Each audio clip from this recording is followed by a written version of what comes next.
cats love to be up. They love to lord over their territory and watch the world go by. But not only that, cats look at the world vertically. We look at our world horizontally, right? We decide how much room we have up by looking at our floors and how much space the refrigerator takes up or the bed takes up. But your cats look at their world vertically. So the more vertical space you could have, your cat can use his imagination to think that he's traveling great journeys and navigating, all of these different pathways around the world while just being safely in your house.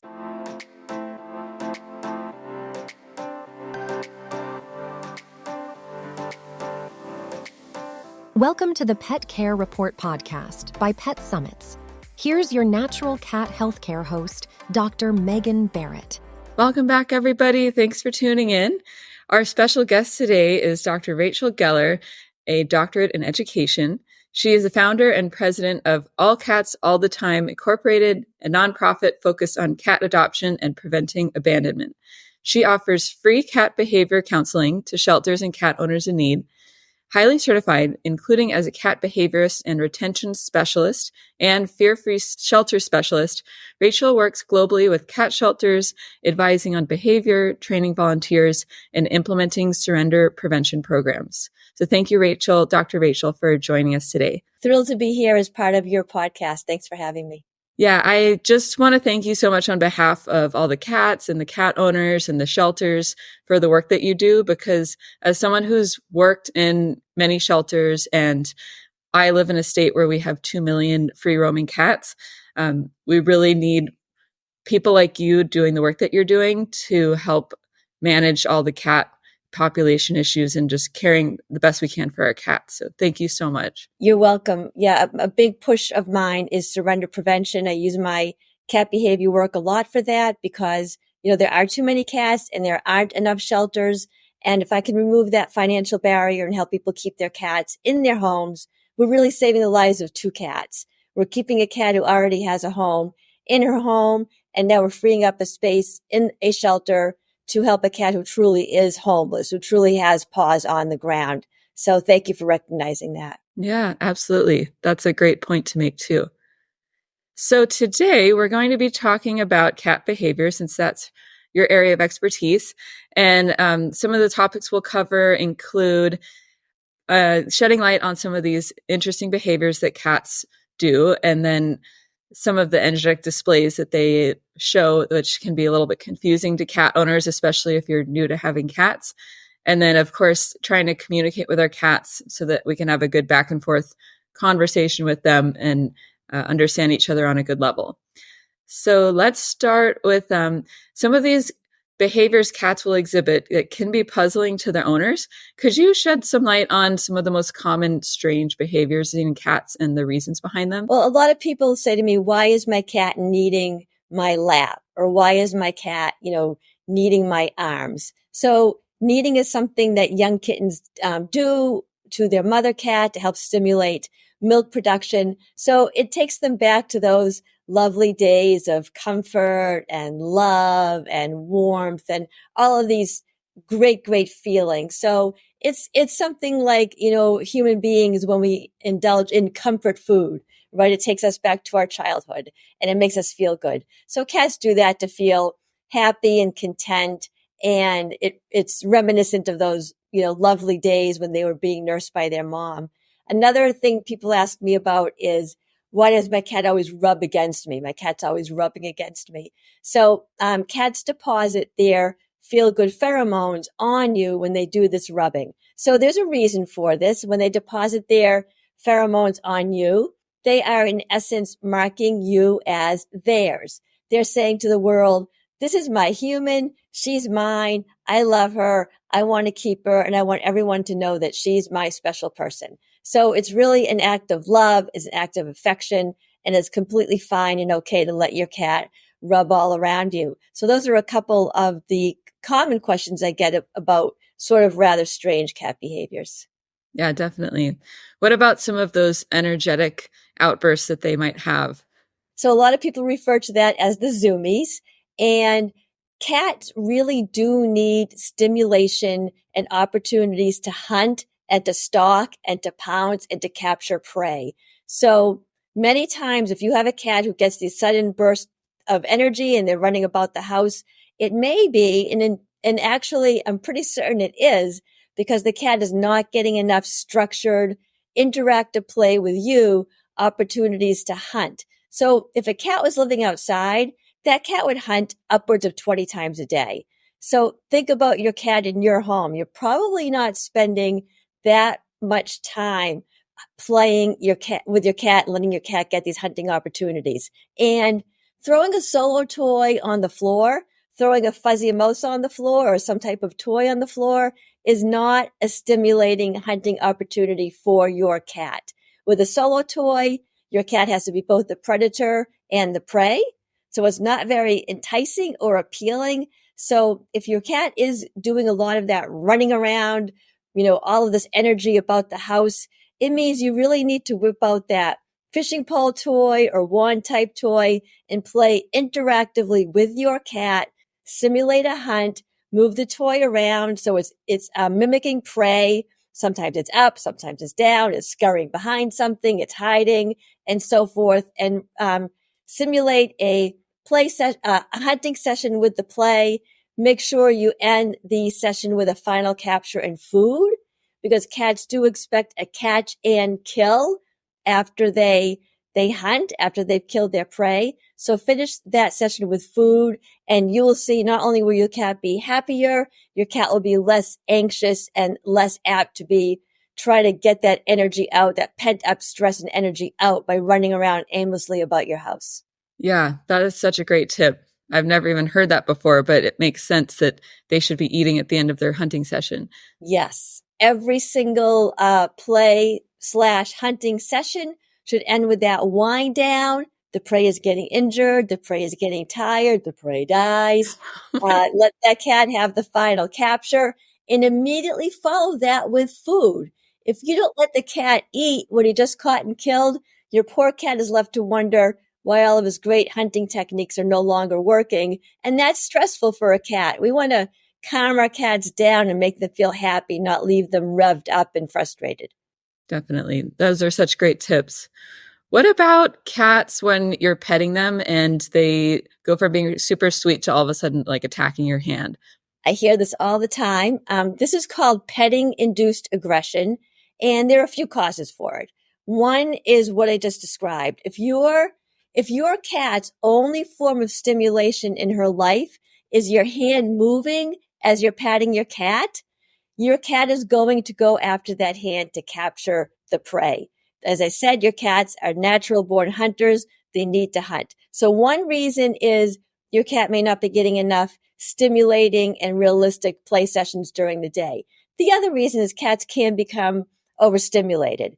And this does take pet owners by surprise because they seem to be enjoying this moment of closeness, and seemingly out of nowhere, all of a sudden you get bitten. So most cats are very predictable in the amount of time that they'll allow themselves to be petted before they reach that point of overstimulation. And most cats will also give you signals. So start off by looking at your cat. Do you see her glancing at your hand? Do you see her tail twitching? Do you see her skin getting a little twitchy? Are her ears maybe getting rolled back and down? These are all body language signals that your cat is giving you that she's had enough. And when a cat communicates to you 17 different ways that she's had enough and you keep on petting her, she then reaches that point where she feels that she has to bite you. But here's what we can do to solve that problem. Get a handle on the length of time that your cat allows petting. So say your cat allows 3 minutes of petting before she turns around and bites you. So start keeping track of that. And then always stay below that threshold.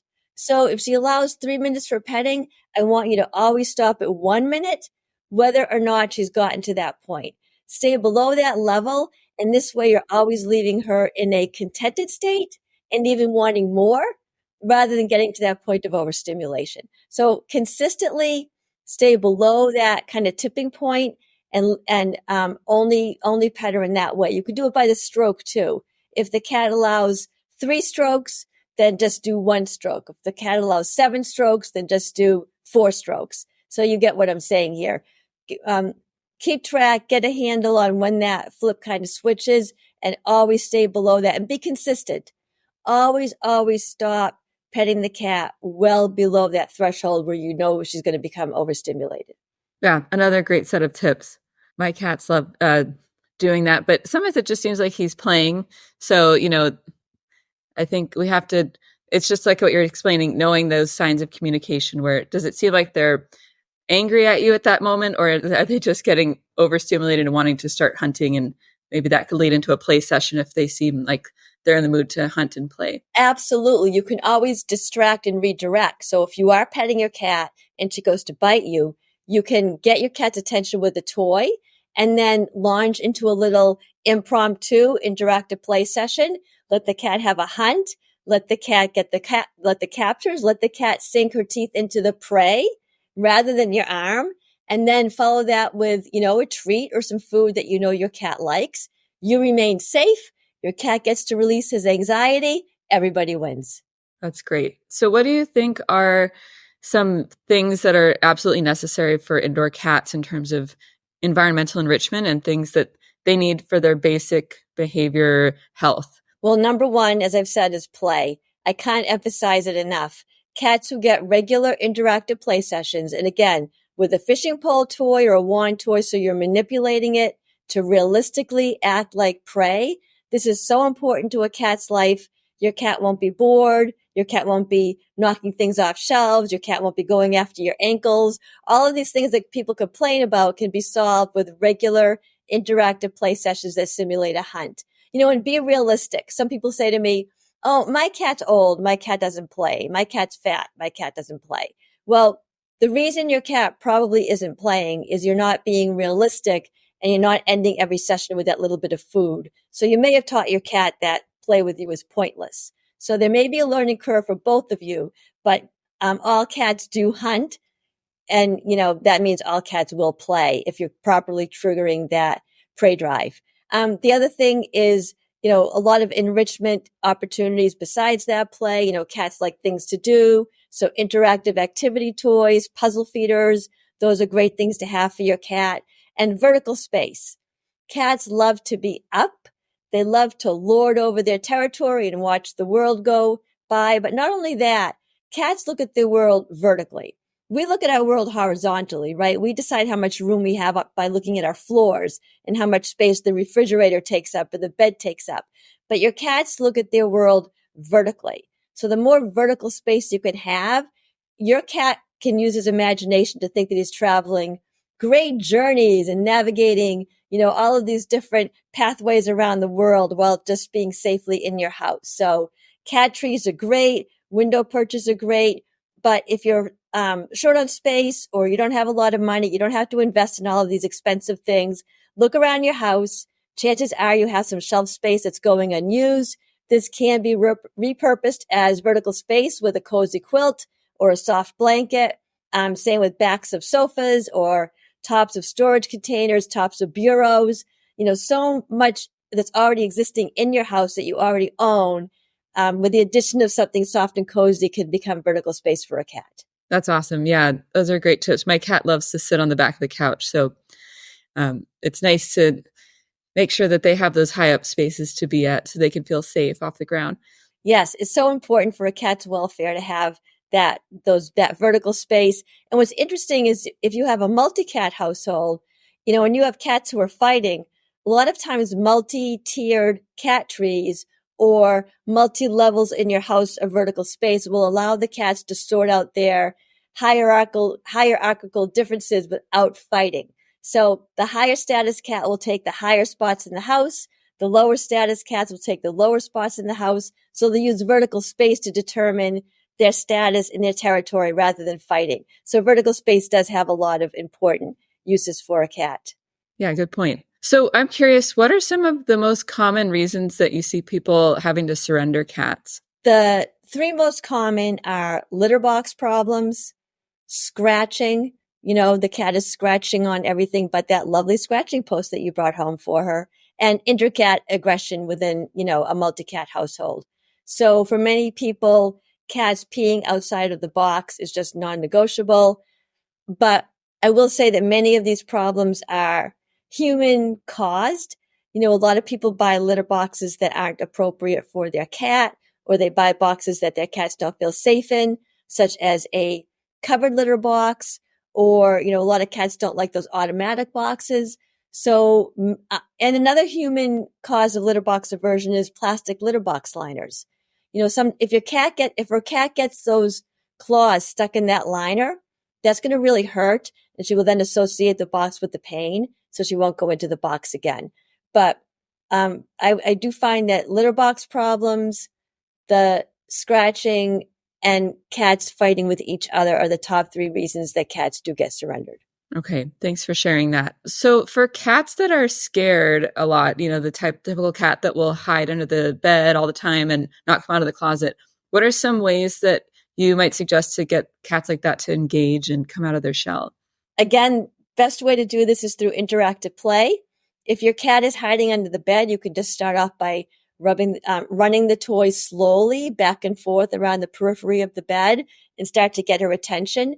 And realize that even if she's only following the toy with her eyes, she's focusing on something other than her own fear and her own stress. So this is still positive. It's still a win. So don't give up. You might have to meet the cat where she's at and start off with something slow. A great thing to do is just be with your cat, but be non-threatening. So if your cat is hiding under the bed, you don't want to reach under there because the cat will interpret that as a threat. So just go in the room. And a really good tip is to have something in your hands and be looking at that item that's in your hands. So go in the room, just hang out and bring your laptop, do some work, update your Facebook, knit, read a book, go on your social media. You get the idea. Just do something that you're engaged in, you're focusing on other than the cat. And just sit there quietly and just be there. Eventually the cat will learn that you're non-threatening and she will come out and maybe sniff your toes or sniff your feet or something like that. And when she does do that, keep it calm, keep it light. Don't make it seem like a huge big deal. Don't go, oh my goodness, she came out. Because if you get all excited, you're sort of reinforcing to the cat that she should be like, this is a big deal and she should be afraid of it. So just be cool, calm, and collected, but start off with play. Start off with just hanging out. Lavish love and attention on your cat with your voice. Use your voice in a soothing tone and tell your cat how much you love her. She may not understand the words, but she's going to understand your soothing tone.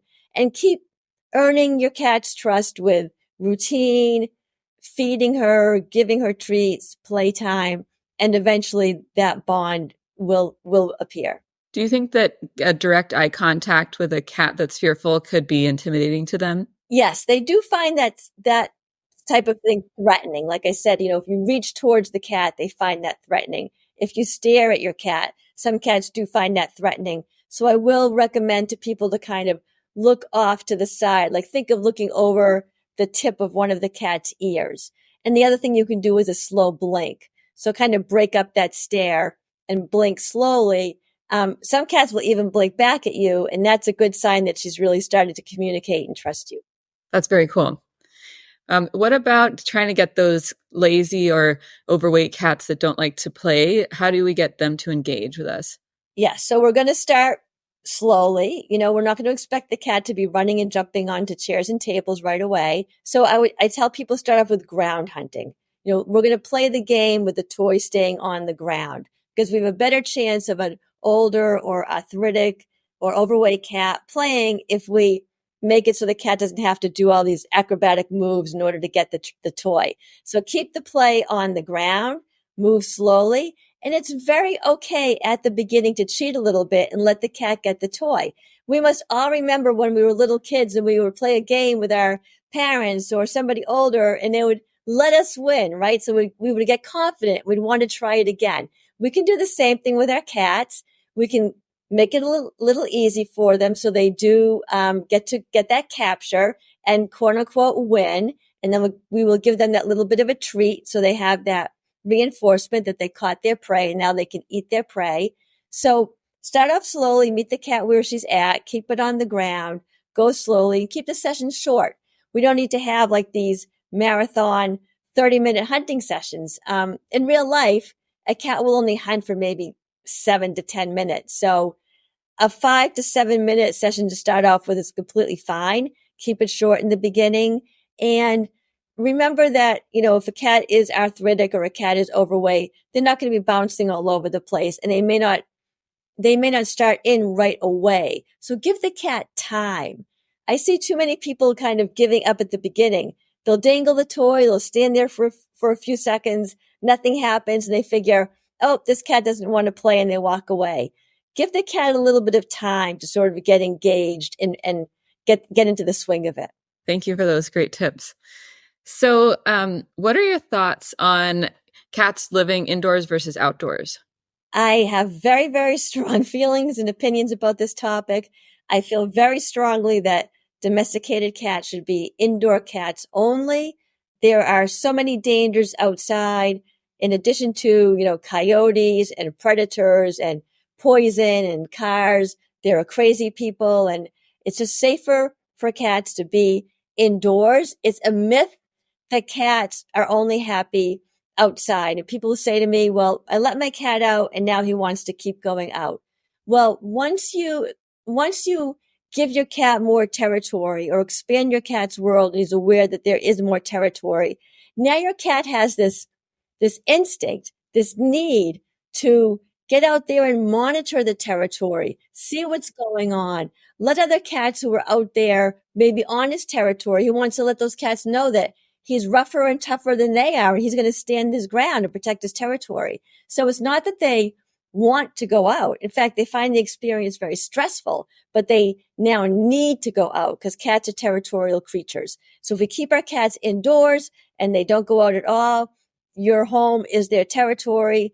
And as long as you keep your cats happy and stimulated, providing them with everything they would do outside, again, this is where that play is so important, providing them with those hunting opportunities, vertical space, chance to run around, your cats will be just as happier and much healthier inside. Yeah, I think a lot of people get cats thinking that they're a low maintenance pet, but they actually do require quite a bit of that interactive play and time that you need to spend with quality time with them. Absolutely. I mean, people do sort of think that cats can fend for themselves, but they can't. They need us to provide them with shelter and with water and with food and with love. And most cats who live outside, especially in cold climates, don't make it through the cold winters. And those that do are often eaten by predators. I know in my area, there's a lot of coyotes and some black bears. So it's a danger for cats to be outside. Cats who stay indoors live much longer lifespans than cats who are outside. Yeah, that's definitely true. And for people who might have multiple cats and maybe have some of those tension between the different cats in the household, what are some techniques you could try for reducing the tension between them? So number one, again, is play, because it's the best way to let cats relieve that stress and tension. But the other thing that play does is it makes them feel like, king of his castle or queen of her territory, in charge of her domain. So by giving cats that feeling through play, it lessens their need to get that feeling through the other cat in the household.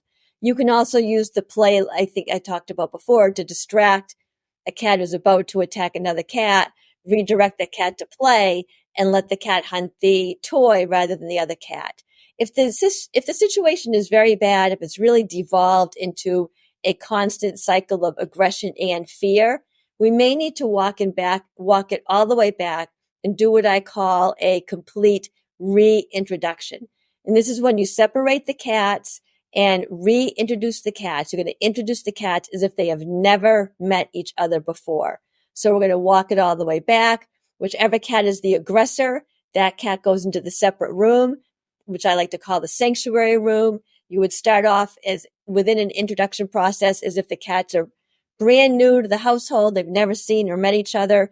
And we'll go through the reintroduction process step by step, create new positive associations between the cats, go through desensitization techniques, and move forward to eventually get them to at least tolerate each other, move into a tolerant relationship. We can't make cats love each other. We can't make cats gleefully embrace each other, but we can definitely get cats to the point where they can share space and tolerate each other.